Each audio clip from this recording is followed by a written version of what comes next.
Apple is doing Google a huge favor with iOS 14. The company is taking quite a lot of cues from Android.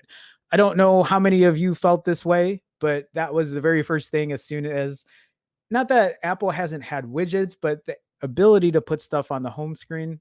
I will tell you, when I first saw that you could put widgets on the home screen, I was like, yes, I can finally have app icons that will be lower. It's not fully customizable, but now putting a widget on the top will enable me, or at least will enable the home screen on my iPhone to be pushed down a bit so I don't have to reach for the very top, and I can actually just have the very top either show me the weather or whatever. That actually was exciting for me. I was excited that that was now, or it will be, a future feature for the iPhone.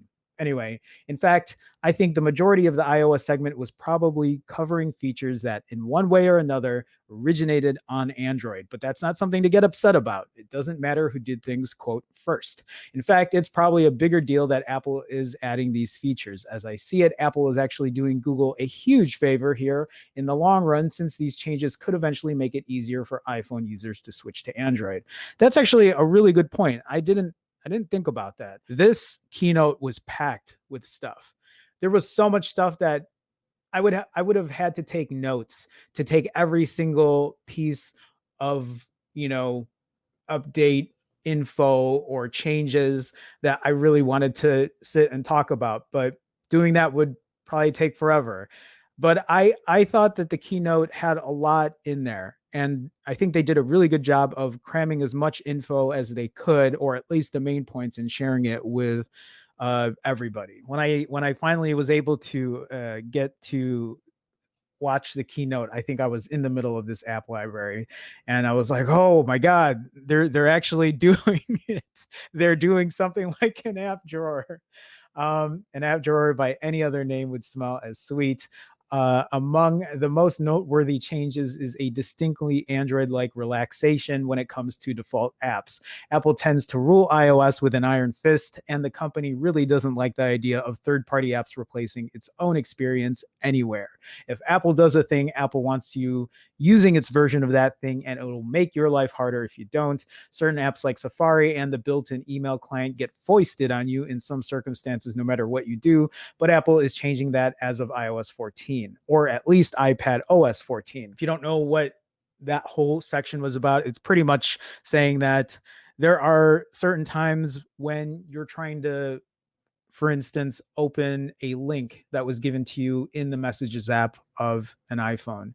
And if I remember correctly, because I don't use Messages, but I believe if you put a link, a web link, into Messages, if you click that link, it will open a Safari, and I don't think you have any way to change that as the default. Chat, let me know if I'm right there, because it's been a while since I really used Messages and people are sending me any kind of links. But I believe Safari is the only way you could open it in iOS 14. Maybe then you'll be able to change the default to a third party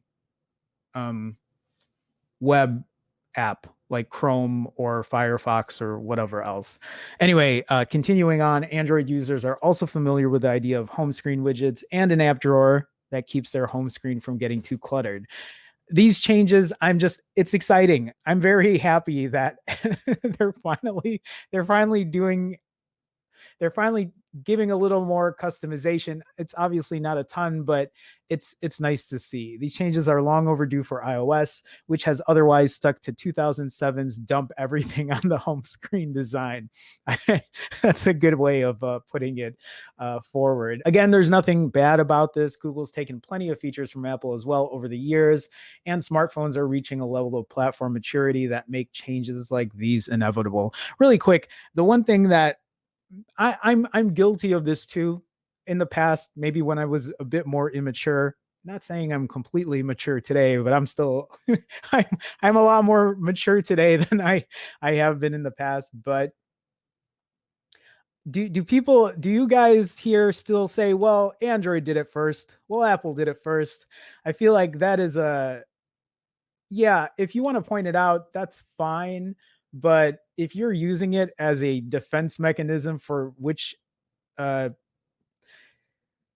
which company is better, I think you have to really reprioritize your life because it's not that serious, guys.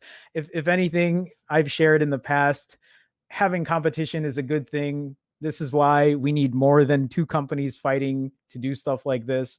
The more people that can compete, the better the products will be, the better the prices will be, and in the end, the consumer wins. But I used to be that guy.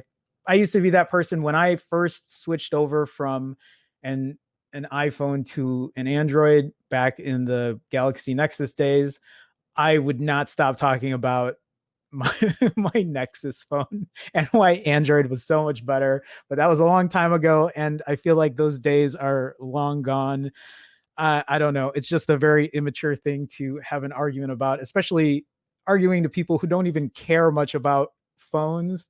I feel like you're talking to someone who's like, for someone who's not interested in phones or tech in general, I sometimes I wonder what they're thinking in their head. They're like, why is he telling me this? I don't care. It doesn't matter. I'm not going to switch. I just want to stick with my such and such device. Anyway, Android as a platform has a slightly higher barrier to entry for use than iOS.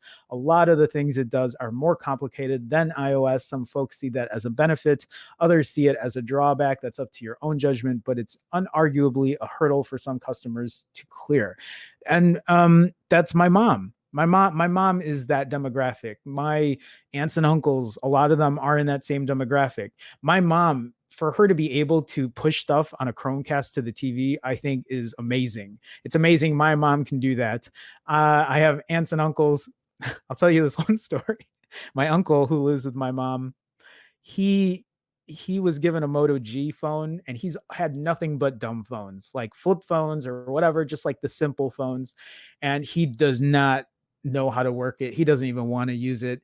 He still has a hard time trying to get by, and I feel bad because he just wants his old phone back. But the more of Android's features that iOS adopts, the more Apple educates its customer base about those features, preparing them for the functionality and incrementally educating them on more complicated workflows. For example, the idea of replacing first party apps with third party apps and what that involves is a very different way of thinking for customers unfamiliar with it.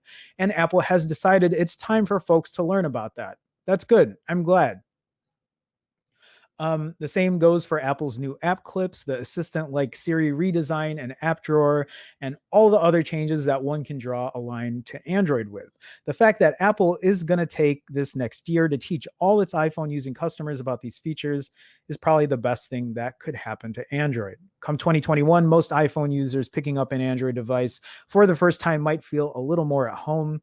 It doesn't matter for them whether or not Apple or Android did something first. By teaching them how to use these changes, Apple is making it easier for iPhone users to switch to Android. And that's probably the biggest favor Apple could ever do for Google. I don't know if this article is just saying, like, Google wins for Apple doing this. I don't really care. I don't really care who switches from iOS to Android. That isn't much of a concern for me. But I just like the fact that Apple is doing more for the consumer here in terms of customizability, giving them a little more freedom using iOS. And I don't know. It's a very welcoming thing. Selwonk says, Selwonk, by the way, hi, welcome to the stream. It looks like I might get an iPhone now since they will have picture in picture and app library now.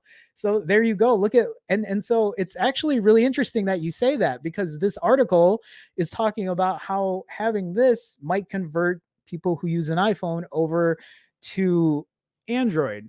And at the same time, here we have somebody who's looking at what this WWDC event, and now in their head they're just like, well, wait, there's a little more to it. Maybe I'll switch over to an iPhone at this point. The one thing that I have talked about, especially with my iPhone 11 Pro, is the fact that on my iPhone 11 Pro, I I love a lot of things about it. Great battery, great camera, solid device, right?